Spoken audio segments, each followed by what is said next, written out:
सत आवे।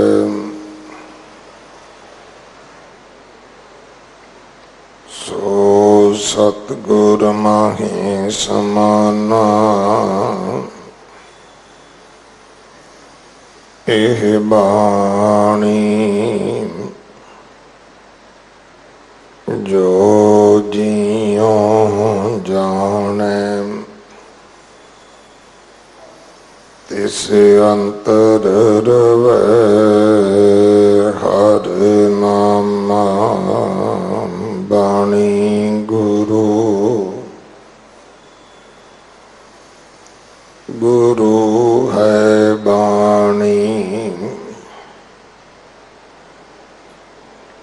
विच बाणी अमृत सारे।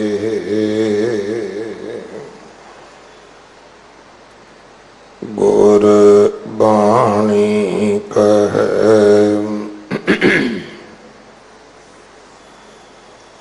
सेवक जन मानै। परतख गुरु निस्तारै। बाणी बिरलो विचारसी, जे को गुरमुख होए।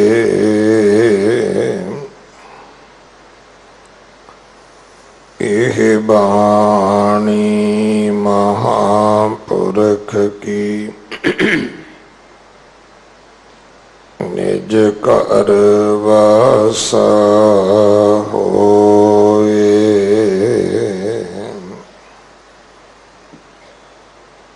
राग पैरों महल्ला पंजवा। चौपदे कर दूजा, एक ओंकार सतगुर प्रसाद। श्री तर मोहन सगल उपामन। निरंकार सुखदाता,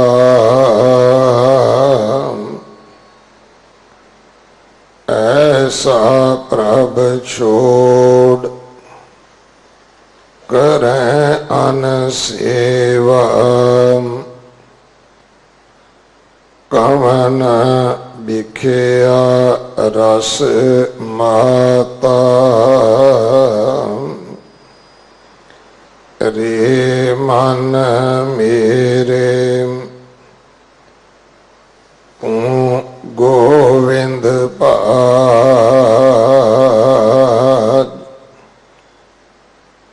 अवर उपाव सगल में देखे, जो चित विय तित बिगरस काज।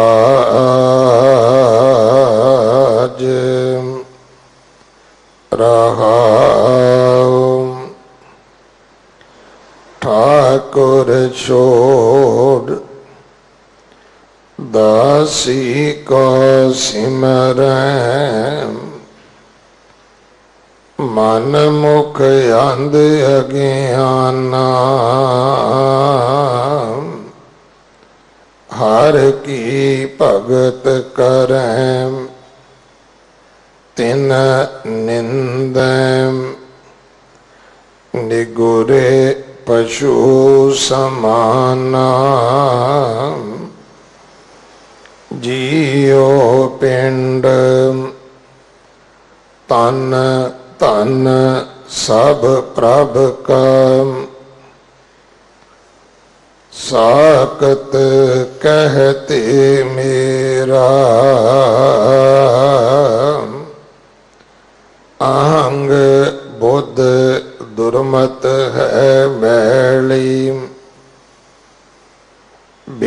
गुर भव जल फेरा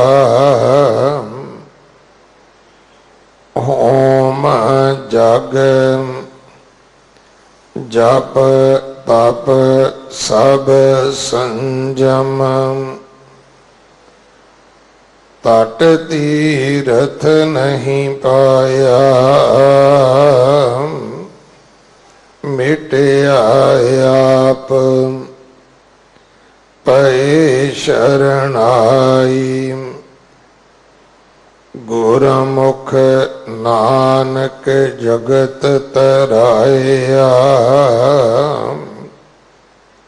होम जग जप तप सब संजम तट तीरथ नहीं पाया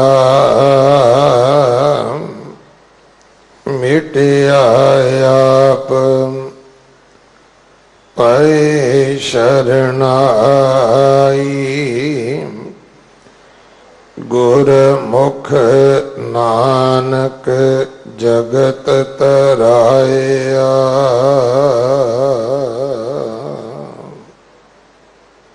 वाहिगुरु जी का खालसा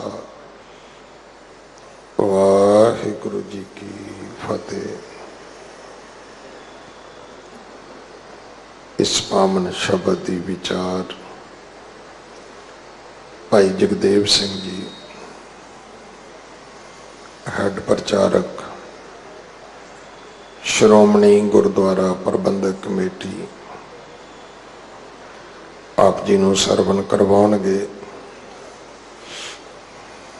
एक दिन का उन्हां दा समा है साडे पास, सो पर संगत वालों प्रबंधक सेवादारां वालों भाई साहब जी का बहुत बहुत धन्यवाद। इस महीने की संगरांद 17 तरीक नूं है।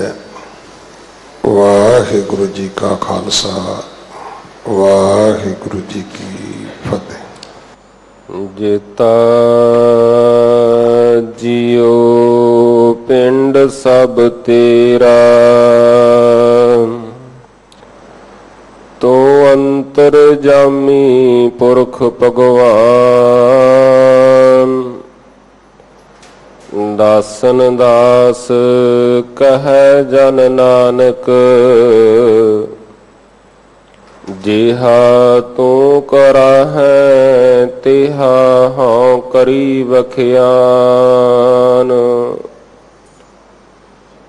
धन धन श्री गुरु ग्रंथ साहिब महाराज जी दी पावन पवित्र हजूरी अंदर 8वें पातशाह साहिब श्री गुरु हरकृष्ण महाराज जी दे पावन पवित्र स्थान गुरुद्वारा बंगला साहिब जी विखे हर रोज दी तरह पावन गुर शब्द दी विचार नूं सरवण करन वास्ते एकत्र होई साध संगत सनेमर गुर फतेह दी सांझ करो जी। वाहिगुरु जी का खालसा वाहिगुरु जी की फतेह। जो अज दा पावन उपदेश सिंह साहिब भाई रणजीत सिंह जी आप जी नूं पढ़ के सरवण करवा रहे सन। धन गुरु ग्रंथ साहिब महाराज जी दे पावन अंग 1138 ते सुभाईमान है। धन गुरु अर्जन देव महाराज जी दी पावन रचना है। पहला सतगुरु जी ने जो सानू समझाया है राग भैरो दे अंदर धन गुरु अर्जन देव महाराज जी बचन करते ने। पहला संखेप दे विच मंगल आया है एक ओंकार सतगुर प्रसाद।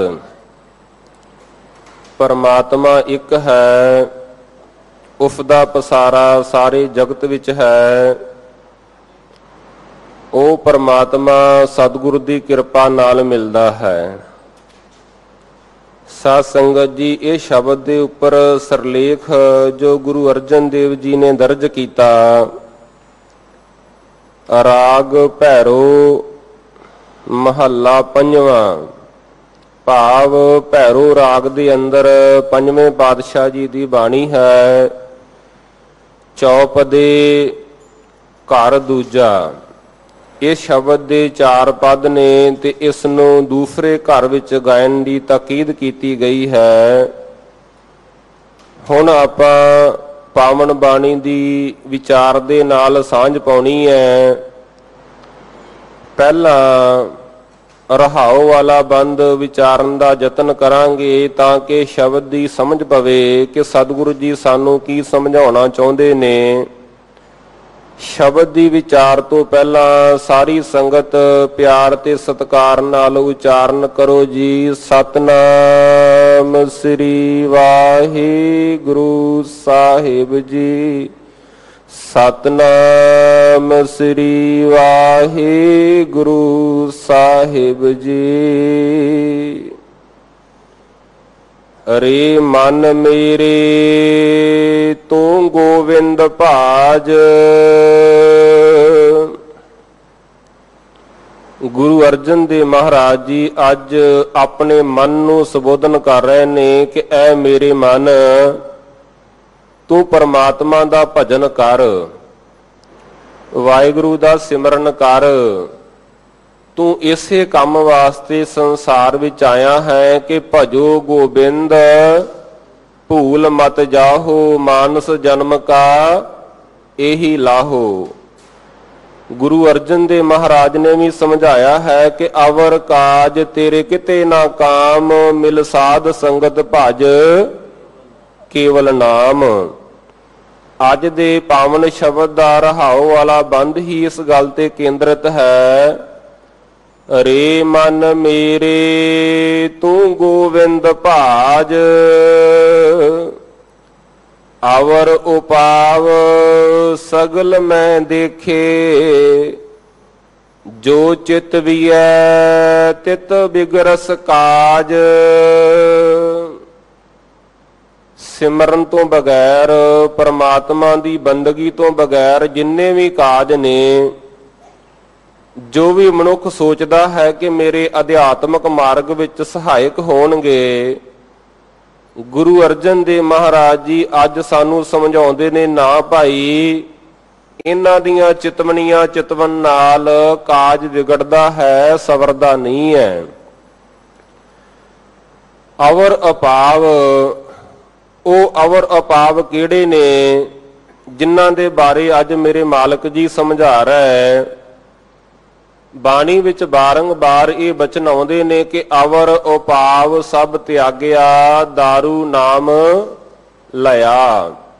ਤਾਪ ਪਾਪ ਸਭ ਮਿਟੇ, ਰੋਗ ਸੀਤਲ ਮਨ ਭਇਆ। ਰਹਿਰਾਸ ਸਾਹਿਬ ਦੇ ਵਿੱਚ ਵੀ ਪੜ੍ਹਦੇ ਹਾਂ ਅਵਰ ਕਾਜ ਕਿਹੜੇ ਨੇ, ਉਹਨਾਂ ਬਾਰੇ ਇਸ਼ਾਰਾ ਕੀਤਾ ਕਿ ਅਵਰ ਕਾਜ ਤੇਰੇ ਕਿਤੇ ਨਾ ਕਾਮ। ਹੁਣ ਉਹ ਉਪਾਵ ਕਿਹੜੇ ਨੇ ਜਿਨ੍ਹਾਂ ਬਾਰੇ ਸਤਿਗੁਰੂ ਜੀ ਨੇ ਅੱਜ ਦੇ ਰਹਾਉ ਵਾਲੇ ਬੰਦ ਵਿੱਚ ਸਮਝਾਇਆ। ਕਦੀ ਕਦੀ ਮੁੱਖ ਵਾਕ ਆਉਂਦਾ ਹੈ ਧੰਨ ਗੁਰੂ ਅਰਜਨ ਦੇਵ ਮਹਾਰਾਜ ਜੀ ਦਾ, ਉਹਦੇ ਵਿੱਚ ਇਹ ਸਾਰੇ ਢੰਗ ਤਰੀਕੇ ਮੈਥਡ ਜੋ ਸੰਸਾਰ ਅਪਣਾਇਆ ਸੀ ਪਰਮਾਤਮਾ ਨੂੰ ਮਿਲਣ ਵਾਸਤੇ, ਉਹਨਾਂ ਦਾ ਜ਼ਿਕਰ ਕੀਤਾ। ਪਾਵਨ ਸ਼ਬਦ ਆਉਂਦਾ ਹੈ ਕਿ ਪਾਠ ਪੜਿਓ ਅਰ ਵੇਦ ਵਿਚਾਰਿਓ, ਨਿਵਲ ਭਿਅੰਗਮ ਸਾਧੇ। ਕਈ ਲੋਕ ਪਰਮਾਤਮਾ ਨੂੰ ਮਿਲਣ ਵਾਸਤੇ ਵਿਖਾਵੇ ਦੇ ਪਾਠ ਪਠਨ ਵੀ ਕਰਦੇ, ਵੇਦਾਂ ਦੀ ਵਿਚਾਰ ਵੀ ਕਰਦੇ, ਨਿਉਲੀ ਕਰਮ ਜਿਹੜੇ ਜੋਗੀਆਂ ਦੇ ਦੱਸੇ ਹੋਏ ਸਾਧਨ ਨੇ ਉਹਨਾਂ ਨੂੰ ਵੀ ਅਪਣਾਉਂਦੇ। ਉਹਨਾਂ ਸਾਰਿਆਂ ਦਾ ਜ਼ਿਕਰ ਕਰਕੇ ਗੁਰੂ ਅਰਜਨ ਦੇਵ ਮਹਾਰਾਜ ਨੇ ਸਮਝਾਇਆ ਹੈ ਕਿ ਪਾਠ ਪੜਿਓ ਅਰ ਵੇਦ ਵਿਚਾਰਿਓ, ਨਿਵਲ ਭਿਅੰਗਮ ਸਾਧੇ। ਪੰਜ ਜਨਾ ਸਿਓ ਸੰਗ ਨਾ ਛੁਟਕਿਓ, ਅਦਕ ਅਹੰਗ ਬੁੱਧ ਬਾਧੇ ਪਿਆਰੇ। ਇਨ ਬਿਦ ਮਿਲਣ ਨਾ ਜਾਈ।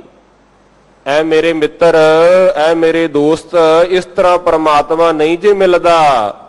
ਮੈਂ ਕੀਏ ਕਰਮ ਅਨੇਕਾ, ਮੈਂ ਦੇਖਿਆ ਕਿ ਲੋਕ ਇਸ ਤਰ੍ਹਾਂ ਦੇ ਅਨੇਕਾਂ ਕਰਮ ਕਰਦੇ ਪਏ ਨੇ।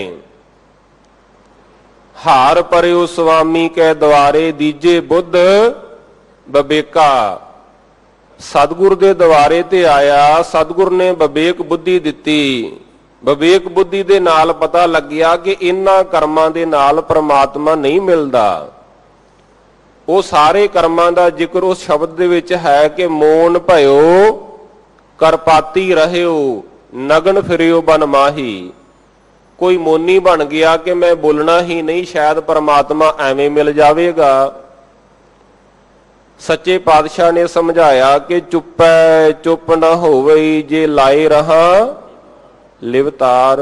ਮੋਨ ਭਇਓ ਕਰਪਾਤੀ ਰਹਿਓ, ਕਿਸੇ ਨੇ ਆਪਣੇ ਹੱਥਾਂ ਨੂੰ ਹੀ ਪਾਤਰ ਬਣਾ ਲਿਆ, ਭਾਂਡਾ ਬਣਾ ਲਿਆ, ਇਹਦੇ ਵਿੱਚ ਪ੍ਰਸ਼ਾਦਾ ਛਕਿਆ ਕਿ ਸ਼ਾਇਦ ਮਾਲਕ ਇਵੇਂ ਮਿਲਦਾ ਹੈ।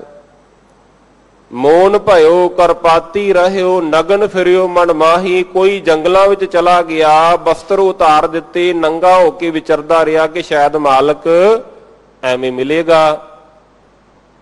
ਸਤਿਗੁਰੂ ਜੀ ਨੇ ਉਹਨਾਂ ਕਰਮਾਂ ਦਾ ਜ਼ਿਕਰ ਕੀਤਾ ਜਿਹਦੇ ਬਾਰੇ ਅੱਜ ਰਹਾਉ ਦਾ ਬੰਦ ਸਮਝਾਉਂਦਾ ਹੈ। ਅਵਰ ਉਪਾਵ ਸਗਲ ਮੈਂ ਦੇਖੇ। ਇਹ ਉਪਾਵ ਕਿਹੜੇ ਨੇ? ਕੋਈ ਮੋਨੀ ਬਣ ਗਿਆ, ਕਿਸੇ ਨੇ ਸਾਧ ਸੰਗਤ ਜੀ ਜੰਗਲਾਂ ਵਿੱਚ ਜਾ ਕੇ ਵਸੇਬਾ ਕਰ ਲਿਆ। ਮੋਨ ਭਇਓ ਕਰਪਾਤੀ ਰਹਿਓ, ਨਗਨ ਫਿਰਿਓ ਬਨ ਮਾਹੀ। ਤਟ ਤੀਰਥ ਸਭ ਧਰਨੀ ਭਰਮਿਓ, ਦੁਬਿਧਾ ਛੁਟਕੇ ਨਾਹੀ। ਸੱਚੇ ਪਾਤਸ਼ਾਹ ਜੀ ਨੇ ਜਿੱਥੇ ਅੱਜ ਦੇ ਰਹਾਉ ਵਾਲੇ ਬੰਦ ਵਿੱਚ ਸਮਝਾਇਆ ਹੈ, ਉਥੇ ਗੁਰੂ ਨਾਨਕ ਸਾਹਿਬ ਮਹਾਰਾਜ ਜੀ ਦਾ 550 ਸਾਲਾ ਅਗਲੇ ਸਾਲ ਸਮੁੱਚਾ ਖਾਲਸਾ ਪੰਥ ਮਨਾ ਰਿਹਾ। ਗੁਰੂ ਨਾਨਕ ਸਾਹਿਬ ਮਹਾਰਾਜ ਦੇ ਆਗਮਨ ਤੋਂ ਪਹਿਲਾਂ ਵੀ ਲੋਕ ਇਹਨਾਂ ਉਪਾਵਾਂ ਦੇ ਵਿੱਚ ਲੱਗੇ ਹੋਏ ਸਨ ਕਿ ਸ਼ਾਇਦ ਪਰਮਾਤਮਾ ਐਵੇਂ ਮਿਲਦਾ। ਭਾਈ ਸਾਹਿਬ ਭਾਈ ਗੁਰਦਾਸ ਜੀ ਨੇ ਪਹਿਲੀ ਵਾਰ ਦੇ ਵਿੱਚ ਜ਼ਿਕਰ ਕੀਤਾ ਕਿ ਲੋਕ ਪਰਮਾਤਮਾ ਦੀ ਪ੍ਰਾਪਤੀ ਵਾਸਤੇ ਆਪਣਾ ਸਮਾਂ ਕਿਵੇਂ ਨਸਫਲ ਗਵਾ ਰਹੇ ਸਨ। ਬੜਾ ਸੁੰਦਰ ਉਪਦੇਸ਼ ਕਰਦੇ ਨੇ ਪਹਿਲੀ ਵਾਰ ਦੇ ਅੰਦਰ ਕਿ ਕਲਯੁਗ ਬੋਧ ਅਵਤਾਰ ਹੈ, ਬੋਧ ਅਬੋਧ ਨਾ ਦ੍ਰਿਸ਼ਟੀ ਆਵੈ। ਕਲਯੁਗ ਵਿੱਚ ਕਹਿੰਦੇ ਕਿ ਮਹਾਤਮਾ ਬੁੱਧ ਜੀ ਪ੍ਰਗਟ ਹੋਏ ਜਿਨ੍ਹਾਂ ਨੇ ਸੰਸਾਰ ਨੂੰ ਗਿਆਨ ਦਿੱਤਾ। ਪਰ ਭਾਈ ਸਾਹਿਬ ਜੀ ਕਹਿੰਦੇ ਜੇ ਨਿਰਣਾ ਕਰੀਏ ਗਿਆਨ ਦੀ ਅਗਿਆਨ ਦਾ, ਇਹ ਤੇ ਸਾਹਮਣੇ ਸਪਸ਼ਟ ਹੈ ਕਿ ਇਸ ਤਰ੍ਹਾਂ ਦਾ ਸੰਸਾਰ ਵਿੱਚ ਵਰਤਾਰਾ ਨਹੀਂ ਵਰਤ ਰਿਹਾ। ਕਲਯੁਗ ਬੋਧ ਅਵਤਾਰ ਹੈ, ਬੋਧ ਅਬੋਧ ਨਾ ਦ੍ਰਿਸ਼ਟੀ ਆਵੈ। ਕੋਈ ਨਾ ਕਿਸੇ ਵਰਜਈ ਸੋਈ ਕਰੇ ਜੋਈ ਮਨ ਭਾਵੈ। ਕੋਈ ਕਿਸੇ ਨੂੰ ਵਰਜਦਾ ਨਹੀਂ ਸੀ, ਭਾਵੇਂ ਕੋਈ ਗਲਤ ਕਰਮ ਵੀ ਕਰ ਰਿਹਾ ਸੀ ਉਸ ਨੂੰ ਵੀ ਵਰਜਿਆ ਨਹੀਂ ਸੀ ਜਾ ਰਿਹਾ ਕਿ ਭਾਈ ਤੂੰ ਗਲਤ ਕਰ ਰਿਹਾ ਹੈ। ਆ ਸਿੰਘ ਸਾਹਿਬ ਸਤਿਕਾਰਯੋਗ ਭਾਈ ਰਣਜੀਤ ਸਿੰਘ ਜੀ ਇੱਥੇ ਜਿਹੜੇ ਮਨੁੱਖ ਕਰਮ ਕਾਂਡ ਕਰਦੇ ਜਾਂ ਵਹਿਮਾਂ ਭਰਮਾਂ ਵਿੱਚ ਪੈਂਦੇ ਉਹਨਾਂ ਬਾਰੇ ਸਮੇਂ-ਸਮੇਂ ਤੇ ਸੰਗਤ ਨੂੰ ਸੁਚੇਤ ਕਰਦੇ ਰਹਿੰਦੇ ਕਿ ਭਾਈ ਨਹੀਂ, ਇਹ ਗਲਤ ਕਰਮ ਹੈ। ਗੁਰਬਾਣੀ ਦੀ ਟੇਕ ਲੈ ਕੇ, ਗੁਰਬਾਣੀ ਦਾ ਆਸਰਾ ਲੈ ਕੇ। ਪਰ ਉਸ ਸਮੇਂ ਦਾ ਹਾਲਾਤ ਇਹ ਨੇ ਕਿ ਕੋਈ ਨਾ ਕਿਸੇ ਵਰਜਈ ਸੋਈ ਕਰੇ ਜੋਈ ਮਨ ਭਾਵੇ। ਕਿਸੇ ਪੁਜਾਈ ਸਿਲਾ ਸੁਨ। ਕੋਈ ਤੇ ਪੱਥਰਾਂ ਨੂੰ ਪੂਜੀ ਜਾਂਦਾ ਸੀ, ਉਹਨਾਂ ਨੂੰ ਹੀ ਮੱਥਾ ਟੇਕੀ ਜਾਂਦਾ ਸੀ। ਕੋਈ ਗੋਰੀ ਮੜੀ ਪਜਾਵੇ, ਕੋਈ ਕਬਰਾਂ ਨੂੰ, ਕੋਈ ਮੜੀਆਂ ਨੂੰ, ਮਸਾਨਾਂ ਨੂੰ ਹੀ ਪੂਜੀ ਜਾਂਦਾ ਸੀ। ਅਵਰ ਉਪਾਵ, ਇਹ ਸਾਰੇ ਉਪਾਵ ਲੋਕ ਕਰਦੇ ਪਏ ਸਨ। ਕੋਈ ਪਜਾਏ ਸਿਲਾ ਸੁਨ, ਕੋਈ ਗੋਰੀ ਮੜੀ ਪਜਾਵੇ। ਤੰਤਰ ਮੰਤਰ ਪਖੰਡ ਕਰ। ਜਾਦੂ ਟੂਣਿਆਂ ਦਾ ਵੀ ਬੜਾ ਜ਼ੋਰ ਸੀ। ਤੰਤਰਾਂ ਦੇ ਅੰਦਰ ਲੋਕ, ਮੰਤਰਾਂ ਦੇ ਵਿੱਚ ਲੋਕ ਆਪਣੀ ਟੇਕ ਰੱਖ ਕੇ ਬੈਠੇ ਸਨ। ਮਾਫ ਕਰਨਾ, ਅੱਜ ਜਦੋਂ ਕਿਸੇ ਵੀਰ ਨੂੰ ਵੇਖੀਦਾ ਕਿ ਉਹਨੇ ਵੀ ਛਾਪਾਂ ਪਾਈਆਂ ਨਗਾਂ ਵਾਲੀਆਂ, ਵਹਿਮਾਂ ਦੇ ਵਿੱਚ ਫਸਿਆ ਹੋਇਆ, ਭਾਈ ਤੈਨੂੰ ਤੇ ਬਾਬਾ ਨਾਨਕ ਜੀ ਸਮਝਾ ਕੇ ਗਏ ਸਨ, ਗੁਰੂ ਅਰਜਨ ਦੇਵ ਜੀ ਸਮਝਾ ਕੇ ਗਏ ਸਨ ਕਿ ਸਿਮਰਨ ਤੇ ਟੇਕ ਰੱਖਣੀ, ਤੂੰ ਨਗਾਂ ਤੇ ਟੇਕ ਰੱਖ ਕੇ ਬੈਠਾ ਹੈ। ਤੰਤਰ ਮੰਤਰ ਪਖੰਡ ਕਰ, ਕਲਹਿ ਕ੍ਰੋਧ ਬਹੁ ਵਾਦ ਵਧਾਵੇ। ਆਪਾ ਧਾਪੀ ਹੋਏ ਕਹਿ, ਨਿਆਰੇ ਨਿਆਰੇ ਪੰਥ ਚਲਾਵੇ। ਕੋਈ ਪੂਜੇ ਚੰਦ ਸੂਰ, ਕੋਈ ਚੰਦਰਮਾ ਨੂੰ ਹੀ ਪੂਜੀ ਜਾਂਦਾ ਪਿਆ ਸੀ, ਕੋਈ ਸੂਰਜ ਦੇਵਤਾ ਨੂੰ ਨਮਸਕਾਰ ਕਰੀ ਜਾਂਦਾ ਪਿਆ ਸੀ। ਕੋਈ ਪੂਜੈ ਚੰਦ ਸੂਰ, ਕੋਈ ਧਰਤ ਆਕਾਸ਼ ਮਨਾਵੇ। ਕੋਈ ਧਰਤੀ ਨੂੰ ਮੱਥਾ ਟੇਕਦਾ ਪਿਆ, ਕੋਈ ਆਕਾਸ਼ ਦੇਵਤਾ ਨੂੰ ਮੱਥਾ ਟੇਕਦਾ ਪਿਆ। ਪੌਣ ਪਾਣੀ ਬੈਸੰਤਰੋ, ਇਹ ਸਾਰੇ ਅਵਰੋ ਭਾਵ ਨੇ। ਕੋਈ ਪੌਣ ਦੇਵਤਾ ਨੂੰ ਖੁਸ਼ ਕਰਨ ਤੇ ਲੱਗਿਆ, ਕੋਈ ਪਾਣੀ ਦੇਵਤਾ ਖਿਜ਼ਰ ਦੇਵਤਾ ਨੂੰ ਖੁਸ਼ ਕਰਨ ਤੇ ਲੱਗਿਆ, ਕੋਈ ਅਗਨੀ ਦੇਵਤਾ ਨੂੰ ਖੁਸ਼ ਕਰਨ ਤੇ ਲੱਗਿਆ। ਪੌਣ ਪਾਣੀ ਬੈਸੰਤਰੋ, ਧਰਮ ਰਾਜ ਕੋਈ ਤ੍ਰਿਪਤਾਵੇ। ਭਾਈ ਸਾਹਿਬ ਜੀ ਨੇ ਰਿਜ਼ਲਟ ਕੀ ਕੱਢਿਆ? ਕਹਿੰਦੇ ਫੋਕਟ ਧਰਮੀ ਧਰਮ ਭੁਲਾਵੇ। ਇਹ ਧਰਮ ਦੇ ਨਾਮ ਤੇ ਫੋਕਟ ਕਰਮ ਕਰਦੇ ਪਏ ਨੇ ਜਿਨ੍ਹਾਂ ਦਾ ਕੋਈ ਲਾਭ ਨਹੀਂ। ਧੰਨ ਗੁਰੂ ਨਾਨਕ ਸਾਹਿਬ ਜੀ ਸੰਸਾਰ ਵਿੱਚ ਆਏ, ਸੁਣੀ ਪੁਕਾਰ ਦਾਤਾਰ ਪ੍ਰਭ, ਗੁਰੂ ਨਾਨਕ ਜਗ ਮਾਹੇ ਪਠਾਇਆ। ਉਹਨਾਂ ਨੇ ਆ ਕੇ ਸੰਸਾਰ ਨੂੰ ਸਮਝਾਇਆ ਕਿ ਭਾਈ ਨਾ ਕੇਵਲ ਇੱਕ ਦੀ ਪੂਜਾ ਕਰੋ, ਕੇਵਲ ਇੱਕ ਦੇ ਲੜ ਲੱਗੋ। ਉਹਨਾਂ ਦਾ ਬਚਨ ਹੀ ਆਪਾਂ ਇਹ ਪੜ੍ਹਦੇ ਹਾਂ ਕਿ ਸਾਹਿਬ ਮੇਰਾ ਏਕੋ ਹੈ, ਏਕੋ ਹੈ ਭਾਈ, ਏਕੋ ਹੈ। ਗੁਰੂ ਸਾਹਿਬ ਜੀ ਨੇ ਜਪਜੀ ਸਾਹਿਬ ਦੇ ਅੰਦਰ ਵੀ ਸਮਝਾਇਆ ਕਿ ਭਾਈ ਸਾਨੂੰ ਵੱਖ-ਵੱਖ ਦੇਵੀ ਦੇਵਤਿਆਂ ਦੀ ਪੂਜਾ ਕਰਨ ਦੀ ਲੋੜ ਨਹੀਂ, ਵਹਿਮਾਂ ਭਰਮਾਂ ਵਿੱਚ ਪੈਣ ਦੀ ਲੋੜ ਨਹੀਂ, ਕਰਮ ਕਾਂਡਾਂ ਨੂੰ ਕਰਨ ਦੀ ਲੋੜ ਨਹੀਂ। ਆਹ ਬਚਨ ਗੁਰਸਿੱਖ ਰੋਜ਼ ਜਪਜੀ ਸਾਹਿਬ ਵਿੱਚ ਪੜ੍ਹਦਾ ਹੈ ਕਿ ਐ ਗੁਰੂ ਜੀ ਮੈਨੂੰ ਇੱਕ ਮੱਤ ਦੇ ਦਿਓ ਕਿ ਮੈਨੂੰ ਸਾਰਿਆਂ ਦਾ ਜਿਹੜਾ ਜੀਵਾਂ ਨੂੰ ਦਾਤਾਂ ਦੇਣ ਵਾਲਾ ਹੈ ਪਰਮਾਤਮਾ, ਉਹ ਨਾ ਭੁੱਲ ਜਾਵੇ। ਗੁਰਾ ਇੱਕ ਦੇਹ ਬੁਝਾਈ ਸਭਨਾ ਜੀਆਂ, ਕਾ ਇੱਕ ਦਾਤਾ ਸੋ ਮੈਂ ਵਿਸਰ ਨਾ ਜਾਈ। ਉਹ ਨਹੀਂ ਭੁੱਲਣਾ ਚਾਹੀਦਾ। ਸਾਨੂੰ ਇੱਕ ਦੇ ਲੜ ਲਾਇਆ। ਬਾਣੀ ਸ਼ੁਰੂ ਹੀ ਇੱਕ ਓੰਕਾਰ ਤੋਂ ਹੁੰਦੀ ਹੈ। ਗੁਰੂ ਗ੍ਰੰਥ ਸਾਹਿਬ ਮਹਾਰਾਜ ਜੀ ਦਾ ਪਹਿਲਾ ਅੱਖਰ ਹੀ ਇੱਕ ਹੈ, ਇੱਕ ਓੰਕਾਰ। ਤੋ ਸਾਧ ਸੰਗਤ, ਅੱਜ ਦਾ ਰਹਾਉ ਵਾਲਾ ਬੰਦ ਸਾਨੂੰ ਕੀ ਸਮਝਾ ਰਿਹਾ? ਰੇ ਮਨ ਮੇਰੇ ਤੂੰ ਗੋਵਿੰਦ ਭਾਜ, ਐ ਮੇਰੇ ਮਨ ਤੂੰ ਪਰਮਾਤਮਾ ਦਾ ਭਜਨ ਕਰ, ਪਰਮਾਤਮਾ ਦਾ ਸਿਮਰਨ ਕਰ, ਵਾਹਿਗੁਰੂ ਦੀ ਬੰਦਗੀ ਕਰ। ਉਸ ਮਾਲਕ ਨੂੰ ਸਵਾਸ ਸਵਾਸ ਜਪਿਆ ਕਰ, ਸਵਾਸ ਸਵਾਸ ਉਚਾਰਨ ਕਰਿਆ ਕਰ। ਵਾਹਿਗੁਰੂ ਵਾਹਿਗੁਰੂ ਵਾਹਿਗੁਰੂ ਵਾਹਿਗੁਰੂ। ਇਹ ਤੇਰਾ ਜੀਵਨ ਦਾ ਲਕਸ਼ ਹੋਵੇ ਕਿ ਤੂੰ ਸਿਮਰਨ ਕਰੇ। ਅਵਰ ਉਪਾਵ ਸਗਲ ਮੈਂ ਦੇਖੇ, ਸਿਮਰਨ ਤੋਂ ਬਗੈਰ, ਮਾਲਕ ਦੇ ਬੰਦਗੀ ਤੋਂ ਬਗੈਰ ਜਿੰਨੇ ਵੀ ਉਪਾਵ ਨੇ, ਗੁਰੂ ਗੋਬਿੰਦ ਸਿੰਘ ਮਹਾਰਾਜ ਨੇ ਵੀ ਅਕਾਲ ਉਸਤਤ ਦੀ ਬਾਣੀ ਵਿੱਚ ਸਮਝਾਇਆ। ਤਵ ਪ੍ਰਸਾਦ ਤੁਮਰ ਛੰਦ, ਉਹਦੇ ਵਿੱਚ 20 ਬੰਦ ਨੇ ਕਰਮ ਕਾਂਡਾਂ ਦਾ ਜ਼ਿਕਰ ਕਰਦਿਆਂ ਹੋਇਆਂ ਆਖਰਕਾਰ ਰਿਜ਼ਲਟ ਕੀ ਕੱਢਦੇ ਨੇ? ਸਭ ਕਰਮ ਫੋਕਟ ਜਾਣ, ਸਭ ਧਰਮ ਨੇਫਲ ਮਾਨ, ਬਿਨ ਏਕ ਨਾਮ ਆਧਾਰ, ਸਭ ਕਰਮ ਭਰਮ ਵਿਚਾਰ। ਕਹਿੰਦੇ ਇੱਕ ਪਰਮਾਤਮਾ ਦੇ ਨਾਮ ਤੋਂ ਬਗੈਰ ਬਾਕੀ ਦੇ ਸਾਰੇ ਕਰਮ ਕਾਂਡ ਭਰਮ ਰੂਪ ਨੇ, ਗੁਰਸਿੱਖ ਨਹੀਂ ਕਰਨੇ। ਥੋੜਾ ਜਿਹਾ ਮੈਂ ਇਸ਼ਾਰਾ ਕਰਾਂ ਉਹਨਾਂ ਦੀ ਬਾਣੀ ਵਿੱਚੋਂ। ਕਹਿੰਦੇ ਨਾ ਜਟਾ ਜੂਟ ਧਾਰੋ, ਨਾ ਮੁੰਦਰ ਕਾ ਸਵਾਰੋ, ਜਪੋ ਤਾਸ ਨਾਮੰਗ, ਸਰੇ ਸਰਬ ਕਾਮੰਗ। ਨਾ ਜਟਾਵਾਂ ਵਧਾਉਣ ਦੀ ਲੋੜ, ਨਾ ਕੰਨਾਂ ਵਿੱਚ ਮੁੰਦਰਕਾ ਪਾਉਣ ਦੀ ਲੋੜ, ਕੇਵਲ ਪਰਮਾਤਮਾ ਦਾ ਨਾਮ ਜਪੋ, ਸਾਰੇ ਕਾਰਜ ਸਵਰ ਜਾਣਗੇ। ਕੇਵਲ ਪਰਮਾਤਮਾ ਦਾ ਨਾਮ। ਧੰਨ ਗੁਰੂ ਗੋਬਿੰਦ ਸਿੰਘ ਮਹਾਰਾਜ ਜੀ।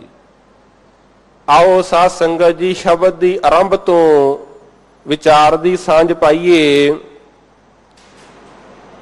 ਸ੍ਰੀਧਰ ਮੋਹਨ ਸਗਲ ਉਪਾਵਨ, ਨਿਰੰਕਾਰ ਸੁਖ ਦਾਤਾ। ਸ਼ਬਦ ਦੀ ਪਹਿਲੀ ਤੁਕ ਦੇ ਅੰਦਰ ਧੰਨ ਗੁਰੂ ਅਰਜਨ ਦੇਵ ਮਹਾਰਾਜ ਜੀ ਸਮਝਾ ਰਹੇ ਨੇ ਸ੍ਰੀ ਧਰ। ਸ੍ਰੀ ਕਹਿੰਦੇ ਨੇ ਲక్ష్ਮੀ ਨੂੰ, ਧਰ ਕਹਿੰਦੇ ਨੇ ਧਾਰਨ ਵਾਲਾ। ਜੋ ਲక్ష్ਮੀ ਦਾ ਆਸਰਾ ਹੈ, ਲక్ష్ਮੀ ਦਾ ਪਤੀ ਹੈ ਪਰਮਾਤਮਾ। ਐ ਮਨੁੱਖ ਤੂੰ ਲక్ష్ਮੀ ਦੀ ਪੂਜਾ ਕਰਦਾ ਹੈ। ਲక్ష్ਮੀ ਜਿਹੜੀ ਹੈ ਇਹ ਪਰਮਾਤਮਾ ਦੇ ਚਰਨਾਂ ਦੀ ਦਾਸੀ ਹੈ। ਜੇ ਮਾਲਕ ਦਾ ਸਿਮਰਨ ਕਰੇਗਾ ਲక్ష్ਮੀ ਤੇਰੇ ਕੋਲ ਆਪਣੇ ਆਪ ਆ ਜਾਵੇਗੀ। ਗੁਰਬਾਣੀ ਸਾਨੂੰ ਇਸ ਗੱਲ ਦਾ ਭਰੋਸਾ ਦਿਵਾਉਂਦੀ ਹੈ ਕਿ ਜਦੋਂ ਪਰਮਾਤਮਾ ਦੀ ਬੰਦਗੀ ਕਰਕੇ ਆਪਾਂ ਵਾਹਿਗੁਰੂ ਨੂੰ ਖੁਸ਼ ਕਰ ਲੈਂਦੇ ਆ, ਪਰਮਾਤਮਾ ਸਾਡੇ ਤੇ ਕਿੰਨੀਆਂ ਬਰਕਤਾਂ ਕਰਦਾ ਹੈ। ਜਾਂ ਤੂੰ ਮੇਰੇ ਵੱਲ ਹੈ ਤਾਂ ਕਿਆ ਮੁਸ਼ੰਦਾ, ਤੁਧ ਸਭ ਕੁਝ ਮੈਨੂੰ ਬਖਸ਼ਿਆ, ਤੁਧ ਸਭ ਕੁਝ ਮੈਨੂੰ ਬਖਸ਼ਿਆ ਜਾਂ ਤੇਰਾ ਬੰਦਾ। ਲਖਮੀ ਟੋਟ ਨ ਆਵਈ ਖਾਏ ਖਰਚ ਰਹੰਦਾ। ਮਨੁੱਖ ਲక్ష్ਮੀ ਦੀ ਪੂਜਾ ਕਰਦਾ। ਜਦੋਂ ਦੀਵਾਲੀ ਦਾ ਤਿਉਹਾਰ ਆਉਂਦਾ, ਜਿਹਨੂੰ ਗੁਰਸਿੱਖ ਬੰਦੀ ਛੋੜ ਦਿਵਸ ਕਹਿੰਦੇ, ਸਾਰੇ ਭਾਰਤ ਵਰਸ਼ ਦੇ ਅੰਦਰ ਲక్ష్ਮੀ ਦੀ ਪੂਜਾ ਹੁੰਦੀ। ਲక్ష్ਮੀ ਦੇ ਜਿਹੜੇ ਚਾਂਦੀ ਦੇ ਰੁਪਏ ਨੇ ਉਹਨਾਂ ਨੂੰ ਦੁੱਧ ਵਿੱਚ ਧੋਤਾ ਜਾਂਦਾ। ਧੋਣ ਤੋਂ ਬਾਅਦ ਉਹਨਾਂ ਤੇ ਫੁੱਲਾਂ ਦੀ ਵਰਖਾ ਕੀਤੀ ਜਾਂਦੀ, ਉਹਨਾਂ ਨੂੰ ਮੱਥਾ ਵੀ ਟੇਕਿਆ ਜਾਂਦਾ। ਗਿਆਨੀ ਸੰਤ ਸਿੰਘ ਜੀ ਮਸਕੀਨ ਕਿਆ ਕਰਦੇ, ਕਹਿੰਦੇ ਮੈਂ ਅਕਸਰ ਦੇਖਦਾ ਹਾਂ ਭਾਰਤ ਵਰਸ਼ ਦੇ ਵਿੱਚ ਭਰਮਣ ਕਰਦੇ ਆ ਕਿ ਵੀਰਾਂ ਨੇ, ਹਿੰਦੂ ਵੀਰਾਂ ਨੇ ਦੁਕਾਨਾਂ ਦੇ ਉੱਪਰ ਲక్ష్ਮੀ ਦੀ ਮੂਰਤੀ ਰੱਖੀ ਹੋਈ ਹੈ, ਨਾਰਾਇਣ ਦੀ ਮੂਰਤੀ ਨਾਲ ਨਹੀਂ ਹੈ। ਕੇਵਲ ਲక్ష్ਮੀ ਦੀ ਲੋੜ ਹੈ, ਨਾਰਾਇਣ ਦੀ ਲੋੜ ਨਹੀਂ। ਕੇਵਲ ਬਹਿਰੂਨੀ ਤੌਰ ਤੇ ਦੁਕਾਨ ਦੇ ਵਿੱਚ ਮੂਰਤੀ ਨਹੀਂ ਰੱਖੀ, ਆਪਣੇ ਹਿਰਦੇ ਵਿੱਚੋਂ ਵੀ ਨਾਰਾਇਣ ਨੂੰ ਵਿਦਾ ਕਰ ਦਿੱਤਾ। ਮਾਇਆ ਚਾਹੀਦੀ ਹੈ, ਧਨ ਚਾਹੀਦਾ ਹੈ, ਦੌਲਤ ਚਾਹੀਦੀ ਹੈ, ਪਰਮਾਤਮਾ ਨਹੀਂ ਚਾਹੀਦਾ। ਬਹੁਤੇ ਮਨੁੱਖਾਂ ਦੀ ਇਹ ਹਾਲਤ ਹੈ ਕਿ ਮਨੁੱਖ ਮਾਇਆ ਤੋਂ ਪ੍ਰਭਾਵਿਤ ਹੈ, ਪਰ ਗੁਰੂ ਗ੍ਰੰਥ ਸਾਹਿਬ ਮਹਾਰਾਜ ਜੀ ਸਮਝਾਉਂਦੇ ਨੇ ਕਿ ਜੇਕਰ ਤੂੰ ਪਰਮਾਤਮਾ ਦਾ ਸਿਮਰਨ ਕਰੇਗਾ, ਵਾਹਿਗੁਰੂ ਦੀ ਬੰਦਗੀ ਕਰੇਗਾ, ਤੇਰੇ ਮਗਰ ਮਾਇਆ ਆਪਣੇ ਆਪ ਆ ਜਾਵੇਗੀ। ਕਿਉਂਕਿ ਮਹਾਮਾਈ ਤਾਂ ਕੀ ਹੈ ਛਾਇਆ, ਜਿਹਦੀ ਛਾਂ ਹੈ। ਜੇਕਰ ਦਰਖਤ ਸਾਡੇ ਕੋਲ ਆ ਗਿਆ ਤੇ ਛਾਂ ਆਪਣੇ ਆਪ ਆ ਜਾਵੇਗੀ। ਇਹ ਮਾਇਆ ਜਿਹੜੀ ਹੈ ਉਸ ਪਰਮਾਤਮਾ ਦੀ ਛਾਇਆ ਹੈ। ਸਤਿਗੁਰੂ ਜੀ ਅੱਜ ਸਮਝਾ ਰਹੇ ਨੇ ਸ੍ਰੀ ਧਰ ਮੋਹਨ। ਮੋਹਨ ਮਨ ਨੂੰ ਮੋਹ ਲੈਣ ਵਾਲਾ। ਪਰਮਾਤਮਾ ਦਾ ਇੱਕ ਰੂਪ ਇਹ ਵੀ ਹੈ ਕਿ ਅਤ ਪ੍ਰੀਤਮ ਮਨ ਮੋਹਣਾ, ਘਟ ਸੋਹਣਾ। ਉਹ ਮਨ ਨੂੰ ਮੋਹ ਲੈਂਦਾ ਹੈ। ਸਗਲ ਉਪਾਵਨ, ਸਗਲ ਭਾਵ ਸਾਰੇ, ਉਪਾਵਨ ਪੈਦਾ ਕੀਤੇ। ਸਾਰਾ ਸੰਸਾਰ ਉਸ ਪਰਮਾਤਮਾ ਨੇ ਪੈਦਾ ਕੀਤਾ। ਉਸ ਕਰਤਾ ਪੁਰਖ ਵਾਹਿਗੁਰੂ ਤੋਂ ਬਗੈਰ ਹੋਰ ਕੋਈ ਕਰਨ ਵਾਲਾ ਨਹੀਂ, ਬਣਾਉਣ ਵਾਲਾ ਨਹੀਂ ਹੈ। ਧੰਨ ਗੁਰੂ ਨਾਨਕ ਸਾਹਿਬ ਜੀ ਰੋਜ਼ਾਨਾ ਜੋ ਸਾਨੂੰ ਸਮਝਾਉਂਦੇ ਨੇ, ਗੁਰੂ ਸਵਾਰੇ, ਗੁਰੂ ਘਰ ਦੇ ਰਾਗੀ ਸਿੰਘ ਆਸਾ ਦੀ ਵਾਰ ਵਿੱਚ ਰੋਜ਼ ਇਹ ਬਚਨ ਪੜ੍ਹਦੇ ਨੇ ਕਿ ਆਪੀ ਨੇ ਆਪ ਸਾਜਿਓ, ਆਪੀ ਨੇ ਰਚਿਓ ਨਾਓ, ਦੁਈ ਕੁਦਰਤ ਸਾਜੀਏ ਕਰ ਆਸਨ ਡਿਠੋ ਚਾਓ। ਉਸ ਪਰਮਾਤਮਾ ਨੇ ਹੀ ਸਾਜਨਾ ਸਾਜੀ ਹੈ। ਮਾਝ ਦੀ ਵਾਰ ਦੇ ਅੰਦਰ ਧੰਨ ਗੁਰੂ ਨਾਨਕ ਸਾਹਿਬ ਮਹਾਰਾਜ ਨੇ ਸਮਝਾਇਆ ਕਿ ਤੂੰ ਕਰਤਾ ਪੁਰਖ ਅਗੰਮ ਹੈ, ਆਪ ਸ੍ਰਿਸ਼ਟ ਉਪਾਤੀ। ਐ ਕਰਤਾ ਪੁਰਖ ਵਾਹਿਗੁਰੂ, ਤੁਸੀਂ ਸਾਰੇ ਸੰਸਾਰ ਨੂੰ, ਇਸ ਸ੍ਰਿਸ਼ਟੀ ਨੂੰ ਪੈਦਾ ਕੀਤਾ। ਰੰਗ ਪ੍ਰੰਗ ਉਪਾਰਜਨਾ ਬਹੁ ਬਹੁ ਵਿਦ ਭਾਂਤੀ, ਤੂੰ ਜਾਣ ਹੈ ਜਿਨ ਉਪਾਈਏ ਸਭ ਖੇਲ ਤੁਮਾਤੀ। ਇਹ ਸਾਰਾ ਪਰਮਾਤਮਾ ਜੀ ਤੁਹਾਡਾ ਖੇਲ ਹੈ। ਕੀਆ ਖੇਲ ਬੜ ਮੇਲ ਤਮਾਸਾ, ਵਾਹਿਗੁਰੂ ਤੇਰੀ ਸਭ ਰਚਨਾ। ਇਹ ਵਾਹਿਗੁਰੂ ਦੀ ਰਚਨਾ ਹੈ, ਉਸ ਪ੍ਰਮਾਤਮਾ ਨੇ ਰਚਨਾ ਰਚੀ।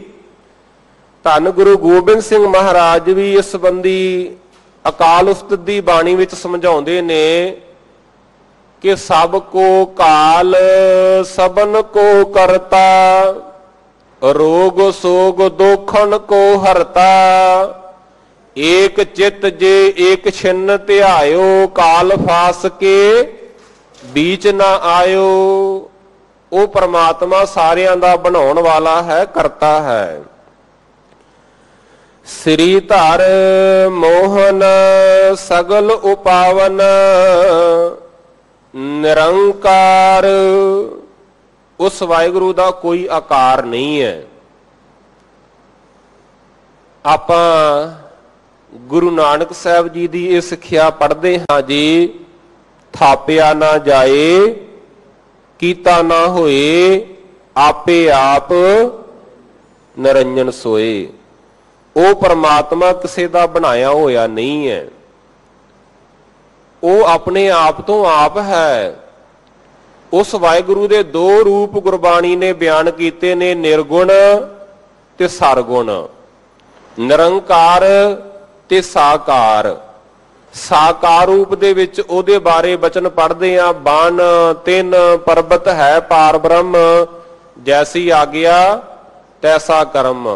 ਪੌਣ ਪਾਣੀ ਬੈਸੰਤਰ ਮਾਹੇ, ਚਾਰ ਕੁੰਟ ਦੈ ਜਿਸੇ ਸਮਾਹੇ। ਸਰਗਣ ਰੂਪ, ਸਾਕਾਰ ਰੂਪ। ਅੱਜ ਗੁਰੂ ਅਰਜਨ ਦੇਵ ਮਹਾਰਾਜ ਜੀ ਉਹਦੇ ਨਿਰੰਕਾਰ ਰੂਪ ਦੇ ਬਾਰੇ ਬਚਨ ਕਰ ਰਹੇ ਨੇ। ਸ੍ਰੀ ਧਰ ਮੋਹਨ ਸਗਲ ਉਪਾਵਨ, ਨਿਰੰਕਾਰ ਸੁਖ ਦਾਤਾ। ਉਹ ਸੁੱਖਾਂ ਦਾ ਦਾਤਾ ਹੈ। ਸਾਰੇ ਸੁੱਖ ਵਾਹਿਗੁਰੂ ਜੀ ਪਾਸੋਂ ਮਿਲਦੇ ਨੇ। ਧੰਨ ਗੁਰੂ ਤੇਗ ਬਹਾਦਰ ਸਾਹਿਬ ਜੀ ਸਾਨੂੰ ਸ਼ਲੋਕਾਂ ਦੇ ਵਿੱਚ ਇਹੀ ਗੱਲ ਸਮਝਾਉਂਦੇ ਨੇ ਕਿ ਜੋ ਸੁਖ ਕੋ ਚਾਹੈ ਸਦਾ, ਸ਼ਰਨ ਰਾਮ ਕੀ ਲੈ। ਜੇ ਐ ਜੀਵ ਤੂੰ ਸੁਖ ਚਾਹੁੰਦਾ ਹੈ, ਫਿਰ ਪਰਮਾਤਮਾ ਦੀ ਸ਼ਰਨ ਵਿੱਚ ਆ। ਸਭ ਸੁਖ ਦਾਤਾ ਰਾਮ ਹੈ, ਦੂਸਰ ਨਾਹਿਨ ਕੋਏ। ਉਸ ਤੋਂ ਬਗੈਰ ਕੋਈ ਸੁੱਖਾਂ ਨੂੰ ਦੇਣ ਵਾਲਾ ਨਹੀਂ ਹੈ। ਸ਼ਬਦ ਦੇ ਪਹਿਲੇ ਆਰੰਭ ਦੇ ਅੰਦਰ ਗੁਰੂ ਅਰਜਨ ਦੇਵ ਮਹਾਰਾਜ ਨੇ ਸਮਝਾਇਆ, ਐਸਾ ਪ੍ਰਭ ਛੋੜ ਕਰਹਿ ਅਨ ਸੇਵਾ, ਕਵਨ ਬਿਖਿਆ ਰਸ ਮਾਤਾ। ਇਸ ਤਰ੍ਹਾਂ ਦੇ ਪ੍ਰਭੂ ਨੂੰ ਛੱਡ ਕੇ ਕਿਹੋ ਜਿਹਾ ਪ੍ਰਭੂ, ਜਿਹੜਾ ਮਨ ਨੂੰ ਮੋਹ ਲੈਣ ਵਾਲਾ, ਜਿਹੜਾ ਲక్ష్ਮੀ ਦਾ ਪਤੀ ਹੈ, ਜਿਨਨੇ ਸਾਰਾ ਸੰਸਾਰ ਪੈਦਾ ਕੀਤਾ, ਜੋ ਨਿਰੰਕਾਰ ਹੈ, ਜੋ ਸੁੱਖਾਂ ਨੂੰ ਦੇਣ ਵਾਲਾ ਹੈ। ਇਸ ਤਰ੍ਹਾਂ ਦੇ ਪ੍ਰਭੂ ਨੂੰ ਛੱਡ ਕੇ ਐ ਜੀਵ ਤੂੰ ਹੋਰਨਾਂ ਦੀ ਸੇਵਾ ਕਰਦਾ ਪਿਆ ਹੈ। ਕਰੇ ਅਨ ਸੇਵਾ, ਅਨ ਹੋਰ। ਉਸ ਮਾਲਕ ਨੂੰ ਤੂੰ ਛੱਡ ਹੀ ਦਿੱਤਾ ਤੇ ਹੋਰਨਾਂ ਦੀ ਸੇਵਾ ਕਰਦਾ ਪਿਆ ਹੈ। ਕਵਨ ਵਿਖਿਆ ਰਸ ਮਾਤਾ, ਕਿਹੜੇ ਵਿਖਿਆ ਰਸਾਂ ਦੇ ਅੰਦਰ ਤੂੰ ਮਸਤ ਹੋਇਆ ਫਿਰਦਾ ਹੈ। ਪਰਮਾਤਮਾ ਨੂੰ ਛੱਡ ਕੇ ਐ ਜੀਵ ਤੂੰ ਲక్ష్ਮੀ ਦੀ ਪੂਜਾ ਕਰਦਾ ਹੈ, ਮਾਇਆ ਦੀ ਪੂਜਾ ਕਰਦਾ ਹੈ, ਕਬਰਾਂ ਦੀ ਪੂਜਾ ਕਰਦਾ ਹੈ, ਪਖੰਡਾਂ ਦੀ ਪੂਜਾ ਕਰਦਾ ਹੈ, ਮਹਿਮਾਂ ਵਿੱਚ ਪੈਂਦਾ ਹੈ, ਭਰਮਾਂ ਵਿੱਚ ਪੈਂਦਾ ਹੈ। ਗੁਰੂ ਅਰਜਨ ਦੇਵ ਜੀ ਜਿੱਥੇ ਸਮਝਾਉਂਦੇ ਨੇ, ਉਥੇ ਧੰਨ ਗੁਰੂ ਗ੍ਰੰਥ ਸਾਹਿਬ ਮਹਾਰਾਜ ਦੀ ਬਾਣੀ ਵਿੱਚ ਬਚਨ ਆਉਂਦਾ ਕਿ ਐ ਸਿੱਖ, ਐ ਗੁਰੂ ਦੀ ਸਿੱਖਿਆ ਤੇ ਚੱਲਣ ਵਾਲੇ ਜੀਵ, ਕੇਵਲ ਇੱਕ ਪਰਮਾਤਮਾ ਦਾ ਸਿਮਰਨ ਕਰਿਆ ਕਰ। ਹਰ ਇੱਕੋ ਦਾਤਾ ਸੇਵੀਏ, ਹਰ ਇੱਕ ਧਿਆਈਏ, ਹਰ ਇੱਕੋ ਪਾਸੋਂ ਮੰਗੀਏ, ਮਨ ਚਿੰਦਿਆ ਪਾਈਏ। ਪਰ ਨਾਲ ਹੀ ਕਹਿ ਦਿੱਤਾ ਕਿ ਜੇ ਦੂਜੇ ਪਾਸੋਂ ਮੰਗੀਏ ਤਾਂ ਲਾਜ ਮਰਾਈਏ। ਜੇ ਵਾਹਿਗੁਰੂ ਨੂੰ ਛੱਡ ਕੇ ਦਰ ਦਰ ਤੇ ਮੰਗਣਾ ਹੈ, ਫਿਰ ਸ਼ਰਮ ਨਾਲ ਮਰ ਜਾਣਾ ਚਾਹੀਦਾ। ਅੱਜ ਕਿਉਂਕਿ ਬਚਨ ਆਇਆ, ਇਸ ਕਰਕੇ ਮੈਂ ਆਪ ਜੀ ਨਾਲ ਵਿਚਾਰ ਕਰਨੀ ਜ਼ਰੂਰੀ ਸਮਝਦਾ ਹਾਂ। ਭਗਤ ਕਬੀਰ ਜੀ ਤੇ ਬੜੇ ਸਖਤ ਸ਼ਬਦ ਵਰਤਦੇ ਨੇ ਉਹਨਾਂ ਜੀਵਾਂ ਵਾਸਤੇ ਜਿਹੜੇ ਵਾਹਿਗੁਰੂ ਦਾ ਟੇਕ ਭਰੋਸਾ ਛੱਡ ਕੇ ਜਗ੍ਹਾ ਜਗ੍ਹਾ ਤੇ ਮੰਗਦੇ ਫਿਰਦੇ ਨੇ, ਹੋਰਨਾਂ ਦੀ ਸੇਵਾ ਕਰਦੇ ਫਿਰਦੇ ਨੇ। ਭਗਤ ਕਬੀਰ ਜੀ ਤੇ ਕਹਿੰਦੇ ਨੇ, ਰੇ ਜੀ ਨਲੱਜ ਲਾਜ ਤੋਹਿ ਨਾਹੀ। ਐ ਬੇਸ਼ਰਮ ਜੀਵ, ਤੈਨੂੰ ਸ਼ਰਮ ਨਹੀਂ ਆਉਂਦੀ। ਹਰ ਤਜ ਕਤ ਕਾਹੂ ਕੇ ਜਾਹੀ। ਪਰਮਾਤਮਾ ਦਾ ਦਰ ਛੱਡ ਕੇ ਹੋਰਨਾਂ ਦੇ ਦਰਾਂ ਤੇ ਮੰਗਦਾ ਫਿਰਦਾ, ਤੈਨੂੰ ਸ਼ਰਮ ਨਹੀਂ ਆਉਂਦੀ। ਜਾਂ ਕਾ ਠਾਕਰ ਊਚਾ ਹੋਈ, ਸੋ ਜਨ ਪਰ ਘਰ ਜਾਤ ਨ ਸੋਹੀ। ਜਿਸ ਦਾ ਮਾਲਕ ਸੁਪਰੀਮ ਹੋਵੇ, ਸਭ ਕੁਝ ਦੇਣ ਦੇ ਸਮਰੱਥ ਹੋਵੇ, ਉਹ ਦਰ ਦਰ ਤੇ ਮੰਗਦਾ ਫਿਰੇ, ਇਹ ਗੱਲ ਚੰਗੀ ਲੱਗਦੀ ਹੈ ਜੀ। ਧੰਨ ਗੁਰੂ ਹਰਿਕ੍ਰਿਸ਼ਨ ਮਹਾਰਾਜ ਜੀ ਦਾ ਇਹ ਪਾਵਨ ਸਥਾਨ ਹੈ। ਉਹਨਾਂ ਦੇ ਸਤਿਕਾਰਯੋਗ ਪਿਤਾ ਧੰਨ ਗੁਰੂ ਹਰਿ ਸਾਹਿਬ ਮਹਾਰਾਜ, ਇਤਿਹਾਸ ਵਿੱਚ ਬਚਨ ਆਇਆ ਹੈ, ਜਦੋਂ ਗੁਰੂ ਸਰ ਮਹਾਰਾਜ ਦੇ ਅੰਦਰ ਵਿਚਰ ਰਹੇ ਸਨ ਤਾਂ ਉਸ ਸਮੇਂ ਚੌਧਰੀ ਕਾਲਾ ਆਇਆ। ਚੌਧਰੀ ਕਾਲਾ ਆਪਣੇ ਦੋ ਭਤੀਜਿਆਂ ਨੂੰ ਨਾਲ ਲੈ ਕੇ ਆਇਆ, ਜਿਨ੍ਹਾਂ ਦੇ ਨਾਮ ਇਤਿਹਾਸ ਨੇ ਲਿਖੇ ਨੇ, ਫੂਲ ਤੇ ਸੰਦਲੀ। ਗੁਰੂ ਹਰਿ ਸਾਹਿਬ ਮਹਾਰਾਜ ਜੀ ਦੇ ਸਨਮੁਖ ਆ ਕੇ ਇਹਨਾਂ ਬੱਚਿਆਂ ਨੇ ਆਪਣੇ ਢਿੱਡਾਂ ਤੇ ਹੱਥ ਮਾਰਨੇ ਸ਼ੁਰੂ ਕਰ ਦਿੱਤੇ। ਗੁਰੂ ਹਰਿ ਸਾਹਿਬ ਜੀ ਨੇ ਪੁੱਛਿਆ ਕਿ ਚੌਧਰੀ ਕਾਲੇ, ਇਹ ਬੱਚੇ ਕੀ ਮੰਗਦੇ ਨੇ, ਇਹਨਾਂ ਦੀ ਕੀ ਭਾਵਨਾ ਹੈ, ਢਿੱਡਾਂ ਤੇ ਹੱਥ ਕਿਉਂ ਮਾਰ ਰਹੇ ਨੇ? ਚੌਧਰੀ ਕਾਲਾ ਕਹਿੰਦਾ ਕਿ ਪਾਤਸ਼ਾਹ, ਇਹ ਬੱਚੇ ਯਤੀਮ ਨੇ, ਇਹਨਾਂ ਦੇ ਮਾਤਾ ਪਿਤਾ ਮਰ ਗਏ ਨੇ, ਇਹਨਾਂ ਨੂੰ ਭੁੱਖ ਲੱਗੀ ਹੈ ਤੇ ਇਹ ਖਾਣ ਵਾਸਤੇ ਕਹਿ ਰਹੇ ਨੇ ਢਿੱਡਾਂ ਤੇ ਹੱਥ ਮਾਰ ਕੇ ਕਿ ਸਾਨੂੰ ਭੁੱਖ ਲੱਗੀ ਹੈ। ਦੇਖੋ, ਗੁਰੂ ਹਰਿ ਸਾਹਿਬ ਜੀ ਨੇ ਸਹਿਜ ਸੁਭਾਏ ਵਚਨ ਕਰ ਦਿੱਤਾ ਕਿ ਇਹਨਾਂ ਦੀ ਸੰਤਾਨ ਨੇ ਤੇ ਜਮਨਾ ਤੇ ਸਤਲੁਜ ਦੇ ਵਿੱਚ ਰਾਜ ਕਰਨਾ ਹੈ। ਗੁਰੂ ਹਰਿ ਸਾਹਿਬ ਜੀ ਦਾ ਉਹ ਬਚਨ ਪੂਰਾ ਹੋਇਆ। ਸਾਧ ਸੰਗਤ ਜੀ, ਜਿਹਦਾ ਮਾਲਕ ਸੁਪਰੀਮ ਹੋਵੇ, ਜਿਹੜਾ ਸਾਰੀਆਂ ਦਾਤਾਂ ਦੇਣ ਦੇ ਸਮਰੱਥ ਹੋਵੇ, ਆਪਾਂ ਉਹਦਾ ਦਰ ਛੱਡ ਕੇ ਦਰ ਦਰ ਤੇ ਮੰਗਦੇ ਫਿਰੀਏ, ਇਹ ਗੱਲ ਚੰਗੀ ਲੱਗਦੀ ਹੈ? ਭਾਈ ਗੁਰਦਾਸ ਜੀ ਨੇ ਸਮਝਾਇਆ ਕਿ ਦਾਤਾ ਉਹ ਨਾ ਮੰਗੀਏ ਫਿਰ ਮੰਗਣ ਜਾਈਏ। ਉਹ ਦਾਤਾ ਨਹੀਂ ਮੰਗਣਾ ਚਾਹੀਦਾ ਕਿ ਬਾਰ-ਬਾਰ ਫਿਰ ਉਹਦੇ ਤੋਂ ਮੰਗਤੇ ਬਣੇ ਰਹੋ। ਦਾਤਾ ਉਹ ਨਾ ਮੰਗੀਏ ਫਿਰ ਮੰਗਣ ਜਾਈਏ। ਹੋਸ਼ਾ ਸ਼ਾਹ ਨਾ ਕੀਜਈ ਫਿਰ ਪਛੋਤਾਈਏ। ਸਾਹਿਬ ਉਹ ਨਾ ਸੇਵੀਏ ਜਮਦੰਡ ਸਹਾਈਏ। ਧੰਨ ਗੁਰੂ ਗੋਬਿੰਦ ਸਿੰਘ ਮਹਾਰਾਜ ਸਾਨੂੰ ਰੋਜ਼ ਇਹ ਸਿੱਖਿਆ ਦਿੰਦੇ, ਸੰਗਤ ਜੀ ਉਹਨੂੰ ਪੱਲੇ ਬੰਨਣਾ ਚਾਹੀਦਾ। ਜਦੋਂ ਗੁਰਸਿੱਖ ਰਹਿ ਰਾਸ ਪੜ੍ਹਦਾ ਹੈ ਤੇ ਧੰਨ ਗੁਰੂ ਗੋਬਿੰਦ ਸਿੰਘ ਜੀ ਦੇ ਇਹ ਬਚਨ ਪੜ੍ਹਦਾ ਕਿ ਮਾਲਕ ਜੀ, ਜਦੋਂ ਤੋਂ ਮੈਂ ਤੁਹਾਡੇ ਸ਼ਰਨ ਵਿੱਚ ਆਇਆ ਹਾਂ, ਤੁਹਾਡੇ ਚਰਨ ਪਕੜੇ ਨੇ, ਮੈਂ ਕਿਸੇ ਨੂੰ ਆਪਣੀ ਅੱਖ ਥੱਲੇ ਵੀ ਨਹੀਂ ਲਿਆਂਦਾ। ਬੜਾ ਉਪਦੇਸ਼ ਕਰਦੇ ਸਨ ਇਹ, ਪਰ ਮੈਂ ਨਹੀਂ ਮੰਨਿਆ। ਇਹ ਵਾਹਿਗੁਰੂ ਕਰਤਾ ਪੁਰਖ, ਮੈਨੂੰ ਕੇਵਲ ਤੇਰੀ ਹੀ ਟੇਕ ਹੈ, ਤੇਰਾ ਹੀ ਭਰੋਸਾ ਹੈ। ਇਹ ਬਚਨਾਂ ਨੂੰ ਆਧਾਰ ਬਣਾ ਲਈਏ ਆਪਣੇ ਜੀਵਨ ਦਾ ਕਿ ਪਾਏਂਗਾ ਹੈ ਜਬ ਤੇ ਤੁਮਰੇ ਤਬ ਤੇ ਕੋ ਆਂਖ ਤਰੇ ਨਹੀਂ ਆਨਿਓ। ਰਾਮ ਰਹੀਮ ਪੁਰਾਣ ਕੁਰਾਨ ਅਨੇਕ ਕਹੈ, ਮਤ ਏਕ ਨਾ ਮਾਨਿਓ। ਸਿਮਰਤ शास्त्र वेद सबे बहु भेद कहे, हम एक ना जानियो। श्री असपान कृपा तुमरी कर, मैं ना कहियो सब तोहे बखानियो। धन गुरु अर्जन देव महाराज जी समझा रहे ने, ऐसा प्रभ छोड़ इहो जिहा प्रभु छड्ड के कर है अन्न सेवा, होरना दी सेवा करदा है। ਕਵਨ ਵਿਖਿਆ ਰਸ ਮਾਤਾ, ਕਿਹੜੇ ਵਿਖਿਆ ਰਸਾਂ ਦੇ ਵਿੱਚ ਮਸਤ ਹੋਇਆ ਫਿਰਦਾ ਹੈ। ਗੁਰੂ ਦੇ ਸਿੱਖੋ, ਆਪਾਂ ਸਤਿਗੁਰ ਦੇ ਬਚਨਾਂ ਤੇ ਚੱਲਣਾ। ਜੋ ਮੇਰੇ ਮਾਲਕ ਜੀ ਗੁਰਬਾਣੀ ਦੀ ਪਗਡੰਡੀ ਬਣਾ ਗਏ ਨੇ, ਆਪਾਂ ਉਹਦੇ ਤੇ ਚੱਲਣਾ। ਸਤਿਗੁਰੂ ਜੀ ਨੇ ਸਾਨੂੰ ਸਮਝਾਇਆ ਕਿ ਸਗਲ ਦਵਾਰ ਕੋ ਛੱਡ ਕੇ ਗਹਿਓ ਤੁਹਾਰੋ ਦਵਾਰ, ਬਾਹੇ ਗਹਿ ਕੀ ਲਾਜ ਅਸ ਗੋਬਿੰਦ ਦਾਸ। ਅਸੀਂ ਸਾਰੇ ਦੁਆਰੇ ਛੱਡ ਦਿੱਤੇ। ਸਾਡਾ ਤੇ ਭਰੋਸਾ ਹੁਣ ਕੇਵਲ ਗੁਰੂ ਗ੍ਰੰਥ ਸਾਹਿਬ ਮਹਾਰਾਜ ਦੇ ਉੱਪਰ। ਕਿਸੇ ਦਾ ਕੋਈ ਆਸਰਾ ਹੋਵੇਗਾ, ਕਿਸੇ ਦਾ ਕਿਸੇ ਤੇ ਯਕੀਨ ਹੋਵੇਗਾ, ਉਹਨੂੰ ਮੁਬਾਰਕ। ਪਰ ਗੁਰਬਾਣੀ ਸਮਝਾਉਂਦੀ ਹੈ ਕਿਸ ਹੀ ਕੋਈ ਕੋਏ ਮੰਝ ਨਿਮਾਣੀ ਇੱਕ ਤੂੰ।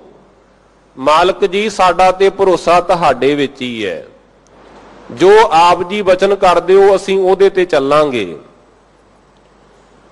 ਅੱਗੇ ਸਮਝਾਉਂਦੇ ਨੇ, ਰੇ ਮਨ ਮੇਰੇ ਤੂੰ ਗੋਬਿੰਦ ਭਾਜ। ਐ ਮੇਰੇ ਮਨ ਤੂੰ ਪਰਮਾਤਮਾ ਦਾ ਸਿਮਰਨ ਕਰ, ਉਹਦਾ ਭਜਨ ਕਰਿਆ ਕਰ। ਅਵਰ ਉਪਾਵ ਸਗਲ ਮੈਂ ਦੇਖੈ, ਜੋ ਚਿਤ ਵੀਐ ਤਿਤ ਬਿਗਰਸ ਕਾਜ। ਹੋਰ ਉਪਾਵ ਜਿੰਨੇ ਵੀ ਨੇ ਮਨੁੱਖ ਦੇ ਆਤਮਿਕ ਜੀਵਨ ਦੇ ਵਿੱਚ ਸਹਾਇਕ ਨਹੀਂ। ਮਨੁੱਖ ਇਹਨਾਂ ਤੇ ਜੋ ਵੀ ਚਿਤਵਨੀਆਂ ਲਾ ਕੇ ਬੈਠਾ ਹੈ ਕਿ ਮੇਰੇ ਕਾਰਜ ਸਫਲ ਹੋ ਜਾਣਗੇ, ਨਹੀਂ। ਗੁਰੂ ਅਰਜਨ ਦੇਵ ਮਹਾਰਾਜ ਜੀ ਕਹਿੰਦੇ ਤਿਤ ਬਿਗਰਸ ਕਾਜ, ਉਹਨਾਂ ਦੇ ਕਾਜ ਵਿਗੜਨਗੇ, ਸਵਰਨਗੇ ਨਹੀਂ। ਰਹਾਉ, ਇਹ ਰਹਾਉ ਵਾਲਾ ਬੰਦ ਹੈ, ਕੇਂਦਰੀ ਭਾਵ ਹੈ ਕਿ ਪਰਮਾਤਮਾ ਦੀ ਪੂਜਾ ਨੂੰ, ਵਾਹਿਗੁਰੂ ਦੇ ਸਿਮਰਨ ਨੂੰ ਛੱਡ ਕੇ ਐ ਮਨੁੱਖ ਤੂੰ ਇਧਰ ਉਧਰ ਨਹੀਂ ਭਟਕਣਾ।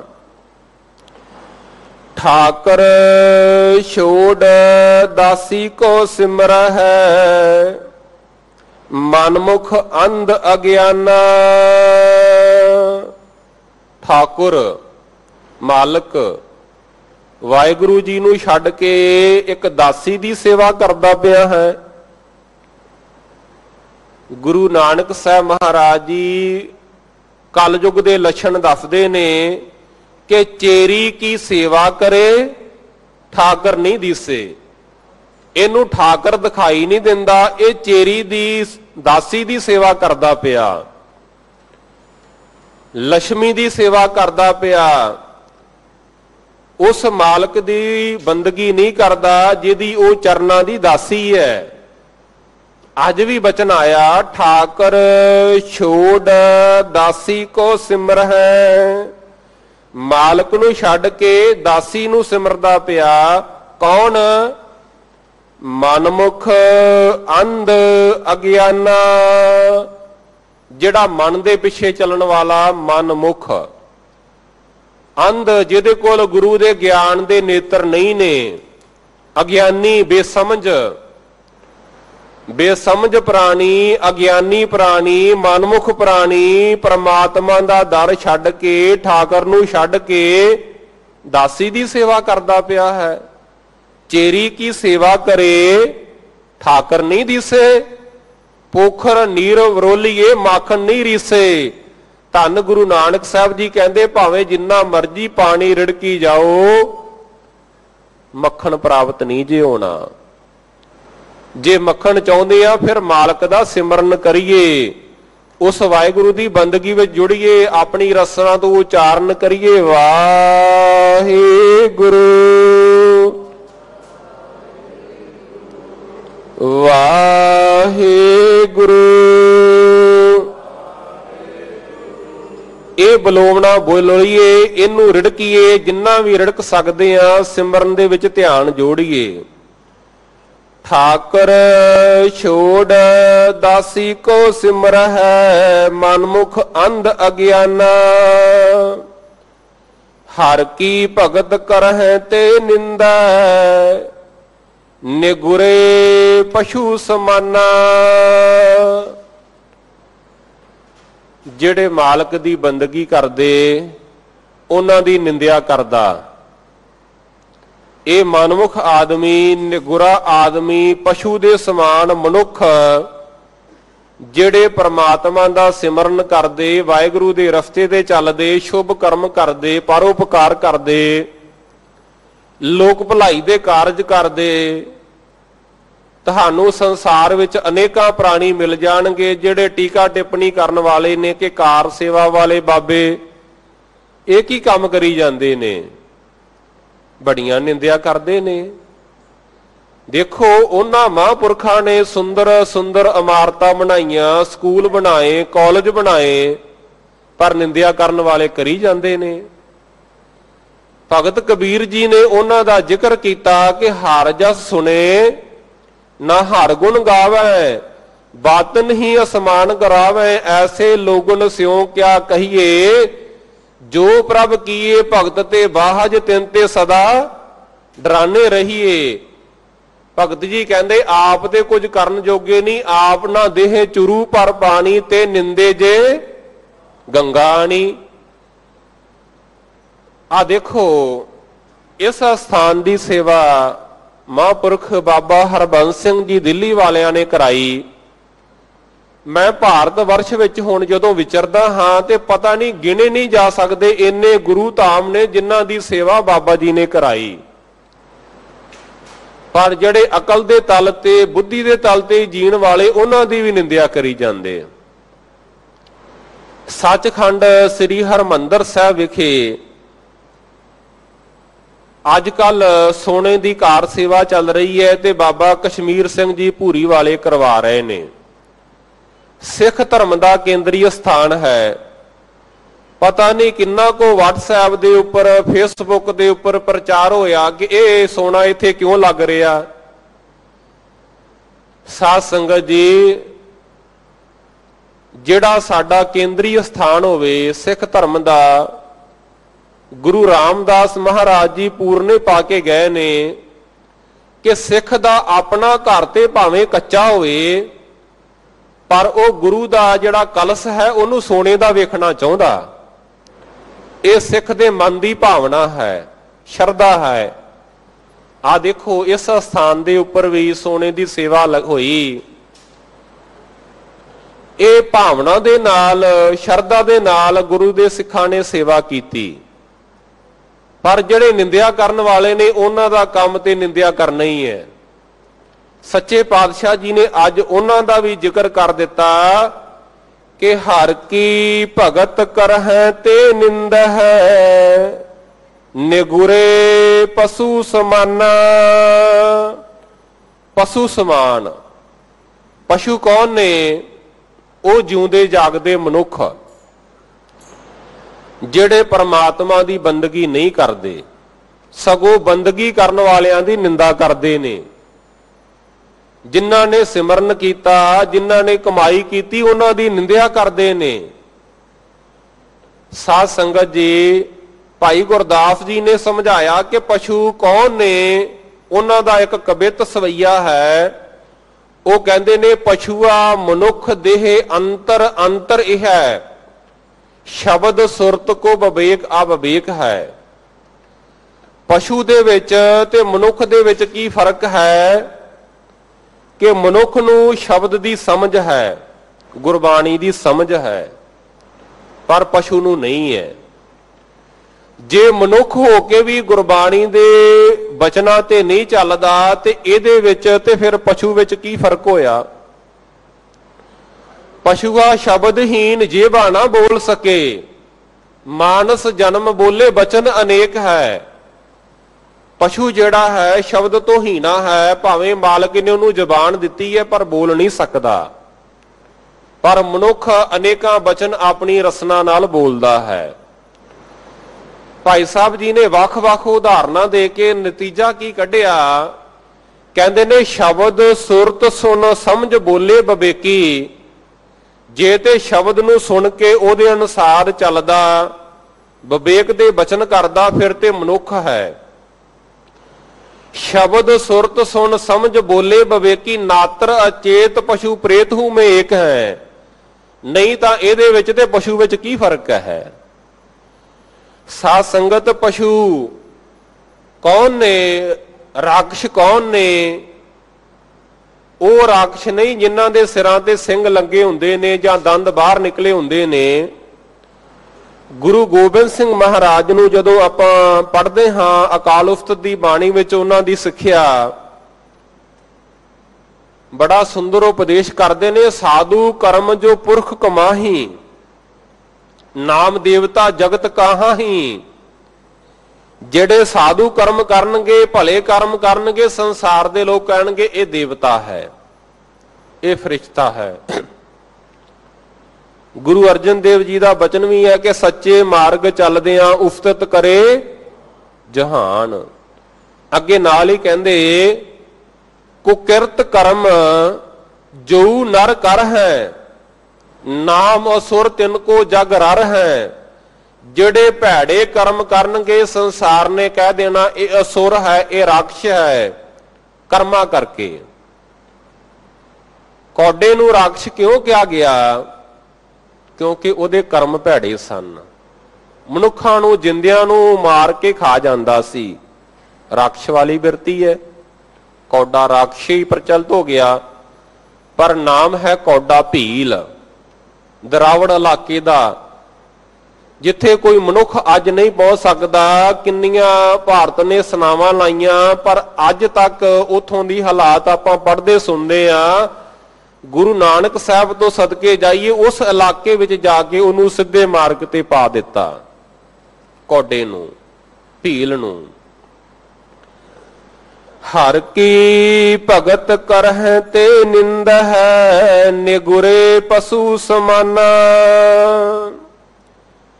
ਜੀਉ ਪਿੰਡ ਤਨ ਧਨ ਸਭ ਪ੍ਰਭ ਕਾ, ਸਾਕਤ ਕਹਤੇ ਮੇਰਾ।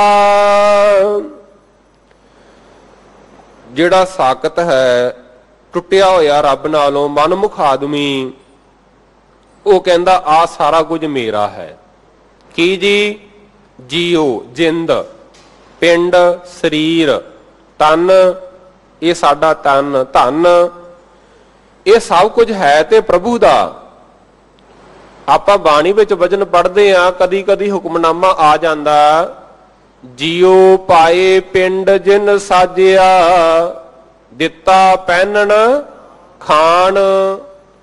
ਗੁਰਸਿੱਖ ਨੂੰ ਤੇ ਭਰੋਸਾ ਕਿ ਮਾਲਕ ਨੇ ਹੀ ਜਿੰਦ ਦਿੱਤੀ ਹੈ, ਮਾਲਕ ਨੇ ਹੀ ਇਹ ਸਰੀਰ ਦਿੱਤਾ। ਗੁਰਸਿੱਖ ਨੂੰ ਭਰੋਸਾ ਹੈ ਕਿ ਤਨ ਮਨ ਤੇਰਾ, ਧਨ ਪੀ ਤੇਰਾ, ਤੂੰ ਠਾਕਰ ਸੁਆਮੀ ਪ੍ਰਭ ਮੇਰਾ। ਪਰ ਜਿਹੜਾ ਮਨਮੁਖ ਹੈ ਉਹਦੇ ਬਾਰੇ ਗੁਰੂ ਅਰਜਨ ਦੇਵ ਜੀ ਅੱਜ ਬਚਨ ਕਰ ਰਹੇ ਨੇ ਕਿ ਸਾਕਤ ਮਨੁੱਖ, ਮਨਮੁਖ ਮਨੁੱਖ ਕਹਿੰਦਾ ਇਹ ਸਰੀਰ ਮੇਰਾ, ਇਹ ਪਿੰਡ ਮੇਰਾ, ਜਿੰਦ ਮੇਰੀ, ਧਨ ਮੇਰਾ। ਗੁਰੂ ਅਰਜਨ ਦੇਵ ਜੀ ਨੇ ਸਮਝਾਇਆ, ਧਨ ਭੂਮ ਕਾ ਜੋ ਕਰੇ ਗੁਮਾਨ, ਸੋ ਮੂਰਖ ਅੰਧਾ ਅਗਿਆਨ। ਉਹ ਮੂਰਖ ਹੈ, ਅਗਿਆਨੀ ਹੈ, ਅੰਧਾ ਹੈ। ਅੱਗੇ ਫਿਰ ਕਿਰਪਾ ਕਰਦੇ ਨੇ, ਅਹੰਗ ਬੁੱਧ ਦੁਰਮਤ ਹੈ ਮੈਲੀ, ਬਿਨ ਗੁਰ ਭਵਜਲ ਫੇਰਾ। ਅਹੰਗ ਬੁੱਧ, ਹੰਕਾਰੀ ਬਿਰਤੀ, ਦੁਰਮਤ ਭੈੜੀ ਮਤ, ਇਹਦੇ ਨਾਲ ਇਹਦਾ ਮਨ ਮੈਲਾ ਹੋਇਆ ਪਿਆ। ਸਾਧ ਸੰਗਤ, ਹੰਕਾਰੀ ਬਿਰਤੀ ਕੀ ਹੈ ਕਿ ਮਨੁੱਖ ਹਰ ਕੰਮ ਤੇ ਆਪਣੀ ਮੋਹਰ ਲਾਉਂਦਾ ਕਿ ਮੈਂ ਕੀਤਾ। ਭਗਤ ਰਵਿਦਾਸ ਜੀ ਸਮਝਾਉਂਦੇ ਕਿ ਮਨੁੱਖ ਦੇ ਅੰਦਰੋਂ ਇਹ ਜਿਹੜੀ ਵਾਦੀ ਹੈ, ਇਹ ਬਿਰਤੀ ਜਾਂਦੀ ਨਹੀਂ। ਕਿਹੜੀ ਵਾਲੀ? ਹਮ ਵੱਡ ਕਬ ਕੁਲੀਨ, ਹਮ ਪੰਡਤ, ਹਮ ਜੋਗੀ, ਸੰਨਿਆਸੀ, ਗਿਆਨੀ, ਗੁਣੀ, ਸੂਰ ਹਮ ਦਾਤੇ, ਇਹ ਬੁੱਧ ਕਬੇ ਨਾ ਨਾਸੀ। ਮੇਰੇ ਵਰਗਾ ਕੋਈ ਗਿਆਨਵਾਨ ਨਹੀਂ, ਮੇਰੇ ਵਰਗਾ ਕੋਈ ਕਵੀ ਨਹੀਂ, ਮੇਰੇ ਵਰਗਾ ਕੋਈ ਸਿਆਣਾ ਨਹੀਂ। ਇਹ ਹੰਕਾਰੀ ਬਿਰਤੀ ਮਨੁੱਖ ਦੇ ਅੰਦਰ ਰਹਿੰਦੀ। ਸਾਧ ਸੰਗਤ, ਸਮੁੱਚੇ ਸੰਸਾਰ ਨੂੰ ਧੰਨ ਗੁਰੂ ਅਰਜਨ ਦੇਵ ਤੋਂ ਕੁਝ ਸਿੱਖਣਾ ਚਾਹੀਦਾ, ਜਿਨ੍ਹਾਂ ਦਾ ਅੱਜ ਬਚਨ ਆਇਆ। ਅੱਜ ਦਾ ਕਵੀ ਇੱਕ ਕਵਿਤਾ ਲਿਖ ਲੈਂਦਾ ਹੈ, ਕਹਿੰਦਾ ਮੈਂ ਲਿਖੀ ਹੈ। ਗੁਰੂ ਗ੍ਰੰਥ ਸਾਹਿਬ ਮਹਾਰਾਜ ਦਾ ਇੰਨਾ ਬਾਣੀ ਦਾ ਖਜ਼ਾਨਾ ਤਿਆਰ ਕਰਨ ਤੋਂ ਬਾਅਦ ਵੀ ਗੁਰੂ ਅਰਜਨ ਦੇਵ ਮਹਾਰਾਜ ਨੇ ਨਹੀਂ ਕਿਹਾ ਕਿ ਮੈਂ ਕੀਤਾ, ਮੈਂ ਕੀਤਾ। ਉਹਨਾਂ ਨੇ ਇਹੀ ਗੱਲ ਸਮਝਾਈ ਹੈ ਕਿ ਤੇਰਾ ਕੀਤਾ ਜਾਤੋ ਨਾਹੀ, ਮੈਨੂੰ ਜੋਗ ਕਿ ਤੋਈ। ਮੈਂ ਨਿਰਗੁਣ ਆਰੇ ਕੋ ਗੁਣ ਨਾਹੀ, ਆਪੇ ਤਰਸ ਪਇਓਈ। मैं नहीं कीता। परमात्मा ने मेरे ते मेहरामत कीती, किरपा कीती, मेरे कोलों करा लिया। पर मनमुख आदमी हर गल ते अपनी मोहर लाउंदा है। अहंग बुद्ध दुरमत है मैली, बिन गुर भवजल फेरा। गुरु तो बगैर भवजल दा फेरा बनिया रहिंदा, जम्मण मरना बनिया रहिंदा। जिन्ना चिर तक गुरु की सिक्ख्या नूं मन विच नहीं वसाउंदा, उन्ना चिर तक ये आउंदा रहेगा, जांदा रहेगा, जमदा रहेगा, मरदा रहेगा। जम जम मरे, मरे फिर जम्मे, बहुत सजाए पया देस लम्मे। जिन्ना चिर तक गुरु नूं अपने हिरदे विच नहीं वसाउंदा, गुरु की सिक्ख्या अनुसार नहीं चलदा। होम जग जप तप सब संयम, तट तीरथ नहीं पाया। धन गुरु अर्जन देव जी शब्द की समाप्ति करदियां समझाउंदे ने, इस संसार दे प्राणियों होम हवन करन दे नाल परमात्मा नहीं जे मिलदा।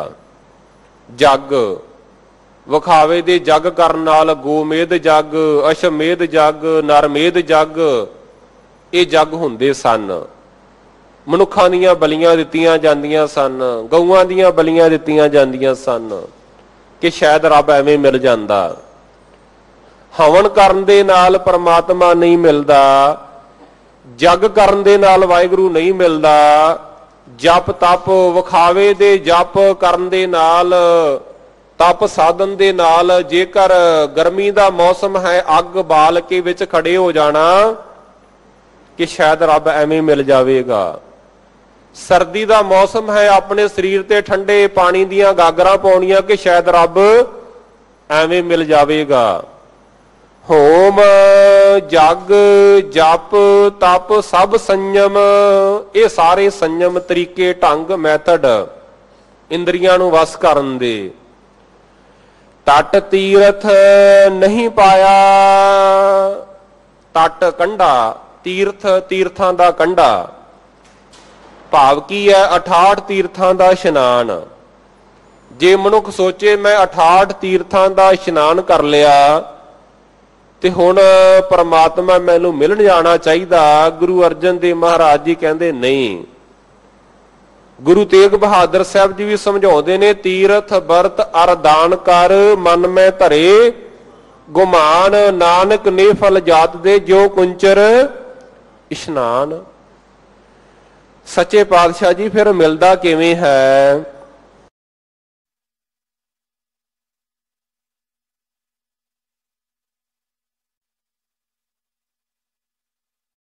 मुख नानक जगत तराया, मिटिया आप। जदों आपा भाव मिट जावे, हौमे मर जावे, हौमे नूं मरन तो बगैर वाहिगुरू नहीं मिलदा। आप गवाइए तां सौ पाइए और कैसी चतुराई। अपने आप नूं मारना पैना। आपस को जो जाने नीचा, सो गणिए सब ते ऊंचा। जाका मन होए सगल की रीना, हर हर नाम तिन घट घट चीना। मिटिया आप पै सरनाई, ਜਿਹੜੇ परमात्मा ਦੀ शरण पै ਜਾਂਦੇ ਨੇ, सतगुर ਦੀ शरण आ ਜਾਂਦੇ ਨੇ। सतगुर ਦੀ शरण आउਣ ਦਾ ਲਾਭ ਕੀ ਹੈ? ਪ੍ਰਭ ਕੀ शरण सगल पै लाथे, दुख बिन से सुख पाया। दयाल होवा पार ब्रह्म स्वामी, पूरा सतगुर ध्याया। मिटिया आप पै सरनाई, गुरमुख नानक जगत तराया। गुरमुख भाव है गुरु दे राही असी संसार समुंदर तो तर सकते हाँ। गुरु ही इहो जिहा जहाज है जिहदे विच सवार हो के आपां भवजल तो पार उतर सकते हाँ। गुर जहाज खेवट गुरु, गुर बिन तरिया ना कोई। ਗੁਰੂ ਤੋਂ ਬਗੈਰ ਕੋਈ ਵੀ ਸੰਸਾਰ ਸਮੁੰਦਰ ਤੋਂ ਤਰਿਆ ਨਹੀਂ ਹੈ। ਗਿਆਨੀ ਗਿਆਨ ਸਿੰਘ ਜੀ ਹੋਣਾ ਵੀ ਪੰਥ ਪ੍ਰਕਾਸ਼ ਵਿੱਚ ਲਿਖਿਆ ਹੈ ਕਿ ਵਾਹਿਗੁਰੂ ਨਾਮ ਜਹਾਜ਼ ਹੈ, ਚੜੇ ਸੋ ਉਤਰੇ ਪਾਰ, ਜੋ ਸ਼ਰਧਾ ਕਰ ਸੇਵੰਦੇ ਗੁਰ ਪਾਰ ਉਤਾਰਨਹਾਰ। ਸ਼ਬਦ ਦੀ ਵਿਚਾਰ ਕਰਦਿਆਂ ਹੋਈਆਂ ਬੇਸ਼ੁਮਾਰ ਭੁੱਲਾਂ ਆਪ ਜੀ ਨੇ ਖਿਮਾ ਕਰ ਦੇਣੀਆਂ। ਧੰਨ ਗੁਰੂ ਹਰਿਕ੍ਰਿਸ਼ਨ ਮਹਾਰਾਜ ਜੀ, ਉਹਨਾਂ ਦਾ ਕੋਟਾਨ ਕੋਟ ਧੰਨਵਾਦ ਹੈ ਜਿਨ੍ਹਾਂ ਦੇ ਪਾਵਨ ਸਥਾਨ ਤੇ ਬੈਠ ਕੇ ਆਪ ਜੀ ਦੇ ਨਾਲ ਗੁਰਮਤ ਵਿਚਾਰਾਂ ਦੀ ਸਾਂਝ ਪਾਈ। ਸਿੰਘ ਸਾਹਿਬ ਭਾਈ ਰਣਜੀਤ ਸਿੰਘ ਜੀ ਦਾ, ਦਿੱਲੀ ਸਿੱਖ ਗੁਰਦੁਆਰਾ ਪ੍ਰਬੰਧਕ ਕਮੇਟੀ ਦਾ ਬਹੁਤ ਬਹੁਤ ਧੰਨਵਾਦ। ਫਤਿਹ ਬੁਲਾਓ ਜੀ। ਵਾਹਿਗੁਰੂ ਜੀ ਕਾ ਖਾਲਸਾ, ਵਾਹਿਗੁਰੂ ਜੀ ਕੀ ਫਤਿਹ।